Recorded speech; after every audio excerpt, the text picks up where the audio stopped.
Hello বন্ধুরা, পথের নোটবুকে আপনাদেরকে স্বাগতম। আশা করি সবাই ভালোই আছেন। আমি আজকে আপনাদেরকে পাবনা জেলার ঐতিহ্যবাহী একটি দর্শনীয় স্থান দেখানোর চেষ্টা করতেছি, যেটা হচ্ছে তাঁতিবন্ধ জমিদার বাড়ি। এটি পাবনা জেলার সুজানগর উপজেলার তাঁতিবন্ধ গ্রামে অবস্থিত। বর্তমানে এই জমিদার বাড়িটির খুব সামান্যই ধ্বংসাবশেষ অবশিষ্ট আছে, কারণ এটা সরকার কেন্দ্রিকভাবে কোনো দেখাশোনা হয় না। এলাকার কিছু ক্ষমতাধর ব্যক্তিরা এইখানে প্রভাব খাটানোর চেষ্টা করতেছেন।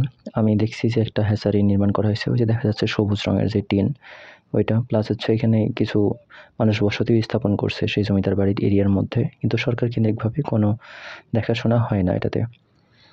তো এই জমিদার বাড়িটি নির্মাণ করা হয় 1700 শতকের মাঝামাঝি সময়ে, আর নির্মাতা হচ্ছেন উপেন্দ্র নারায়ণ চৌধুরী। এই জমিদার বংশের একজন বিশেষ জমিদার ছিলেন বিজয় গোবিন্দ চৌধুরী, যার সাথে আবার সেই আজিম চৌধুরীর সাথে খুব ভালো সম্পর্ক ছিল। তো এই জমিদার বাড়িতে দেখার মতো খুবই উল্লেখযোগ্য দুইটা জিনিস ছিল, সেটা হচ্ছে দুইটা মঠ ছিল, আর তাছাড়াও দুইটা দিঘি ছিল। দিঘি দুইটা এখনও আছে, কিন্তু মঠগুলো ভেঙে পড়ছে, আর এলাকার লোকজন সেটাতে দখলদারিত্ব দেখাচ্ছে। এটা ধ্বংসাবশেষ দেখা যাচ্ছে। এটা আরেকটা দিঘি প্রথমেই আপনাদেরকে দেখিয়েছি।